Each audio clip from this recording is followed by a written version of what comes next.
Kita lanjut di gaya belajar kinestetik. Memang udah dari awal-awal sih udah banyak disinggung sebenarnya ya. Karena kan satu anak tidak hanya memiliki gaya belajar cuma satu aja gitu. Nah, kalau untuk kinestetik ini sendiri apa? Kalau untuk gaya belajar kinestetik itu anak-anak lebih memfungsikan olah tubuh fisik gitu Mbak Kiki. Seperti dia lebih menyukai kegiatan seperti drama, olahraga, tari, senam seperti itu. Oh, jadi gerak tubuh ya, fisiknya yang diolah. Berarti termasuk anak itu aktif dong? Nah, termasuk anak yang suka lari gitu. Belajarnya tidak bisa diam. Diam sebentar, lari lagi, bergerak lagi. Berarti dia yang paling menguasai kelas ya, karena kan berkeliling. Jadi dia tahu nih yang paling ngontrol teman-teman ya. Oh, itu kalau gaya belajar kinestetik. Jadi dia berlari gitu ya. Itu termasuk dari kecerdasan. Tidak hanya berlari, bergerak. Iya ya. Kalau berlari terus kan dia juga capek. Kita kan biasanya ada anak yang seperti itu ya, nggak mau diam di kelas sama sekali, gerak terus, musek terus. Tapi sewaktu-waktu kita kan mikirnya anak ini nggak menyimak, ternyata dia menyimak. Apa yang disampaikan oleh gurunya itu ternyata masuk gitu. Cuma gayanya aja dia harus bergerak. Nah, kalau untuk pembelajarannya untuk anak-anak yang seperti itu kayak gimana? Kita kan juga ada kegiatan bermain peran. Jadi misalkan masuk tema apa, kita menyediakan kegiatan itu bermain peran. Dengan begitu anak-anak yang gaya belajarnya kinestetik bisa menyalurkan bakatnya, cara belajarnya dengan bermain peran. Terus selain itu olahraga. Misalkan kita mengenalkan huruf, kita bisa menulis di kayak pasir tadi, atau kita bisa menuliskan di atas kertas, bisa bermain di taman, terus anak-anak disuruh untuk melompat ke huruf ini, melompat ke huruf ini. Itu juga termasuk gaya belajar kinestetik. Oh, kalau zaman dulu ada permainan engkle, tahu nggak? Iya, engkle. Kalau di Jawa kita ajarkan ke anak-anak juga engkle. Sama ya. Bisa juga di permainan engkle itu kita kasih huruf A yang tahu angka-angka, yang angka itu 1, 2, 3. Lompat 1, lompat ke angka ini, lompat ke sini. Itu iya. anak-anak lebih mudah menyerapnya. Jadi anak-anak yang kinestetik justru lebih suka yang seperti itu ya belajarnya ya. Jadi nggak perlu dimarahin sih kalau misalkan ada anak yang nggak mau diam. Iya. Kita yang harus pandai mengatur emosi. Itu kayaknya susah sekali. Biasanya yang nganu itu teman-temannya. Sini jalan-jalan toh itu biasanya. Iya, biasanya yang protes temennya itu. Iya, yang protes kadang kan temennya ya. Mungkin kan gaya belajarnya kan karena berbeda-beda ya. Ada yang satu seperti di awal itu pengennya sunyi, sepi, diam kayak gitu ya. Terus ada juga yang ternyata dia harus bergerak kayak yang kinestetik ini. Kan jadi akhirnya yang auditory itu kayak terganggu dengan yang kinestetik gitu ya. Jadi akhirnya mungkin yang anak yang ciri yang di awal tadi itu kan dia yang laporan. Si ini nggak bisa duduk. Kayak gitu. Padahal untuk yang anak kinestetik kan itu justru dia belajarnya seperti itu. Melalui seperti itu. Melalui gerakan-gerakan tadi ya, bagaimana cara kita lagi sebagai pendidik, tugasnya pendidik lagi untuk mengkondisikan kelas Mbak Kiki. Jadi kita harus memberi pengertian kepada anak yang kinestetik supaya sabar sebentar, duduk dulu, kita akan belajar tentang ini, nanti ada waktunya untuk kita bermain ini, ada waktunya kita untuk bermain di playground, ada waktunya kita untuk bermain di luar. Jadi kita harus sabar dulu, gantian sekarang kita waktunya duduk dulu. Gitu. Tapi kalau udah pas materi di luar, dia bebas mengekspresikan. Lebih semangat biasanya Lebih semangat ya kalau misalkan udah bilang besok ke alun-alun. Nah, itu ya suara hurinya paling keras. Paling suka itu. Kalau untuk anak-anak yang pendiam justru malahan kayak nggak enak gitu ya. Tapi rata-rata kalau anak sudah bermain di luar, mereka akan senang semuanya. Nggak ada ya yang murung. Nggak ada yang murung. Apalagi di malah yang sakit pun akan berusaha untuk sembuh. Jadi soalnya pengen ke alun-alun pengen main di luar. Apalagi waktunya untuk berenang. Paling disukai anak-anak itu. Kapan renangnya gitu. Setiap hari ditanyain gitu. Soalnya paling menyenangkan gitu. Iya ya, kalau bisa jangan sampai sakit pas jadwal renang.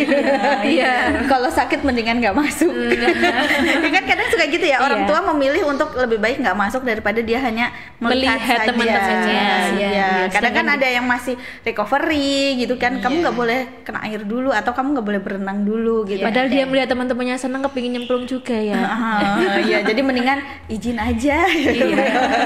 Izin aja. Kalau dari ustazah sendiri untuk mengenali anak-anak ternyata gaya belajarnya ini, gaya belajarnya itu seperti apa? Lihat anunya ya, apa ya, lihat perkembangan anak-anaknya. Nggak harus langsung kan, nggak butuh proses. Butuh waktu. Iya, butuh proses, Dan butuh satu waktu. anak juga kan tidak hanya dari satu gaya belajar tadi, Mbak Yuni, kan satu anak bisa juga dia ada waktu gaya belajarnya auditori, ada waktu juga gaya belajarnya visual.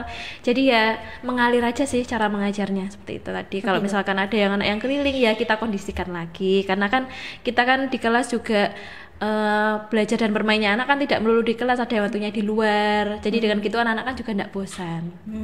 Ada nggak dari 4 gaya belajar ternyata satu anak ini punya 4-4-nya? Atau nggak ada? Belum menemukan. Tapi kan rata-rata anak-anak ketika waktunya misalkan waktunya nonton video session, berarti kan dia mempunyai gaya belajar yang visual, itu seneng. Ada yang tipe-tipe anak yang suka mendengarkan juga ada sih, tapi kalau keempat-empatnya rasanya kayak jarang ya. Kalau mereka memiliki auditori sama visual, rata-rata dia tidak memiliki kinestetik ya. Maksudnya anak itu cenderung kayak tertib di kelas, diam, lebih mendengarkan dan memperhatikan ustadzah gitu. Lebih patuh, lebih aman dikondisikan ya. Dan kalau audio dan visual juga, kalau cara belajarnya itu dengan menggunakan lagu biasanya itu biasanya C, kan anak di sini suka. ada alfabet A B C D E F G, itu cepat nangkep. Senang ya. Atau dengan tepukan, biasanya itu anak-anak suka. Kalau di Cahaya Al-Quran sendiri mengajarkannya juga dengan lagu-lagu juga ya? Iya. Supaya anak-anak Lagu, nggak tepu, bosan. iya, terus bermain peran, bercerita, membacakan siroh dan lain sebagainya. gitu. Lengkap ya. Lengkap, insya Nah, Allah. kalau untuk yang membacakan siroh ini berarti sudah menjadi pendongeng juga gitu ya, usah jadi kelas ya. Ya kita kan juga sebagai guru TK juga harus bisa mendongeng, bukan mendongeng sih, berkisah. Berkisah Iya. ya, berkisah, membacakan kisah. Membacakan kisah. Kayak gitu. Jadi anak-anak tuh lebih kena nih gitu Iya. ya. Dapat nih suaranya ustazah nih gitu Dan ya. harus membangun suasana kelas juga. Wih, gitu. keren. Itu termasuk teknik belajar ya, tapi nggak kita bahas sekarang ya. Karena saya pernah ini sih, kalau seorang guru, saya pernah mendengar, ngapunten Ustadz ya, Ustadz saya namanya Ustadz Ikhwan, guru dari Man Lumajang, itu pernah berkata seperti ini, kalau menjadi guru itu jangan berhenti untuk belajar. Tapi kalau guru sudah berhenti belajar, berarti bukan guru lagi. Iya. Jadi guru pun juga harus wajib belajar terus ya. belajar. Kita harus mengupgrade ilmu kita juga kan. Karena kan perkembangan zaman juga ilmu juga harus, jangan sampai kita ketinggalan Sama anak-anak kita. Iya. Karena zaman dulu sama zaman sekarang kan sudah tidak sama. Oh gitu. iya sih, perkembangan apalagi sekarang udah diiringi dengan teknologi. Era teknologi, anak-anak sekarang setahun 2 tahun udah pinter. Udah pinter main HP. Semuanya sekarang di genggaman tangan kan ya. Iya, jadi kita mau juga kemana-mana. nggak boleh ketinggalan zaman sebagai guru. Iya sih benar. Jadi guru harus mengupgrade ilmunya terus gitu ya. Terus harus tahu berita-berita up to date juga ya. Bukan cuma sekedar yang di follow akun-akun berita-berita artis gitu ya, bukan ya.